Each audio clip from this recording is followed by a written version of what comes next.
Hi there, my friends. Good evening. And once again, it's almost quarter till 7 in my watch. And as I always want to say, tomorrow will be another day. So let us live today and let tomorrow take care of itself. Because as the Bible says, the troubles of the day is enough for today, then tomorrow will have to take care of itself. And indeed, that is how we can find peace in ourselves. We have to live every moment. We have to move from the past, but at the same time, we don't need to borrow the problem of tomorrow. We have to live it to the providence of God because God is almighty. He is powerful and he can always take care of tomorrow. So for the meantime, let me offer you some of my reflections.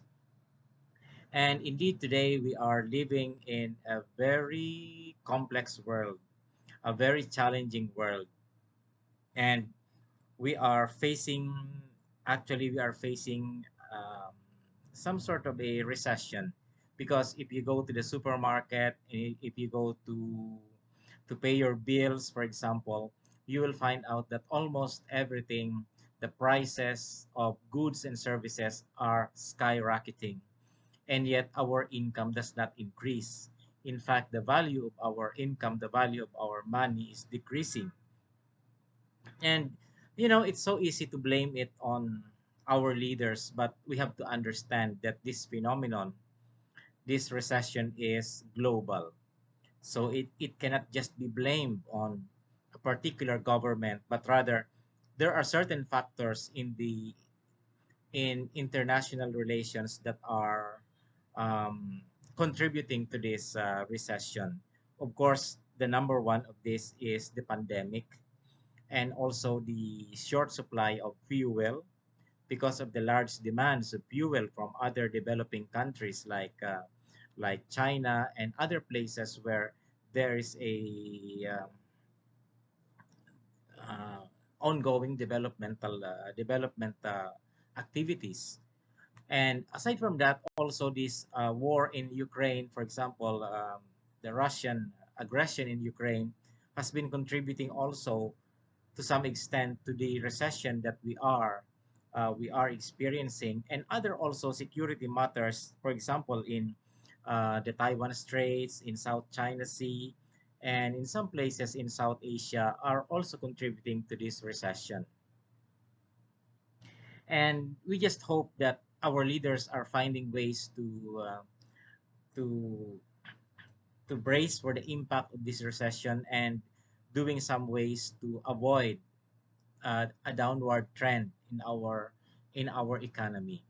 Now, yesterday, as I was browsing the internet, trying to update myself with the news, I read the news about the passing away of Mikhail Gorbachev. And Mikhail Gorbachev actually is the last president of the USSR. He was an enigmatic man because of his program of perestroika and glasnost, or the opening and the restructuring. And he lived at a time when, at the height of the Cold War, when the Soviet Union and the United States was immersed in competition in terms of military capability and in terms of nuclear warhead. They have been fighting proxy wars, and yet the extent of this Cold War has been distressing for the Soviet economy. That's why in the latter years, Gorbachev uh, found out that the previous policies of previous Soviet leaders have been too repressive. There was even a time when he said that there is a need to put a human face in socialism, because socialism should not be harsh and should not be repressive like that. It's not a machine, but rather it is a community made up of human beings. And that's why, but unfortunately, events were working out differently. That's why maybe I will not be discussing the details about this, but you can read in the books in the internet, because I lived at a time. I think I was in my second year college when the Soviet Union was dissolved, and at the time there were no YouTube, there were not much internet at that time, but it was the era of cable television. And in my younger years, I used to enjoy cable television, and I watch the live coverage of the signing of the document wherein Gorbachev signed the document of the dissolution of the Soviet Union, and it happened at midnight, exactly 12 midnight. And I also saw live on television how the Soviet flag was lowered from the Kremlin, and after a few minutes it was replaced by the flag of the Russian Federation. And I also saw live on television how Gorbachev exited the Kremlin, and how he rode in his limousine, his entourage out of the Kremlin. And it was symbolic because as he departed from the Kremlin, it also signaled the end of the Soviet Union.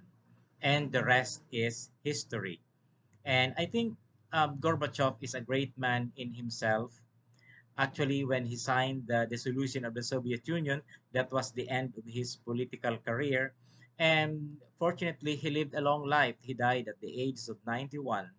And he was a testimony. He was loved by the people in the West, but he was somehow hated by the people in Russia or in the Soviet Union, because the Russian some a number of Russian people blamed him for the demise of the Soviet Union, the dissolution of the empire, so to speak.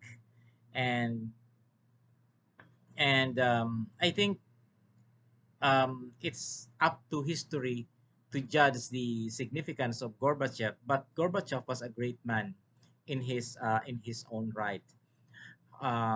He tried to put a human face in communism and socialism. And what is very striking, remember about him is this incident when he was interviewed by a reporter, and the reporter asked him if what he think of communism, if communism or socialism is dead. Gorbachev said that events in the Soviet Union may change, regime might change, but communism is not dead or socialism is not dead, because these are ideas, and ideas cannot die. They can only live and germinate. And maybe perhaps in the future, he was saying in a futuristic way that probably socialism will arise again in a different form, but as an idea, it continues to live on. So that's how important ideas are.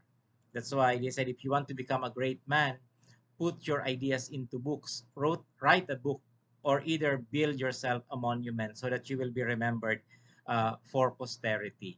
So, my dear friends, these are just some of the things that I would like to share with you. But in the end, peace is always in our minds, it is always in our heart, it is always the disposition of the mind.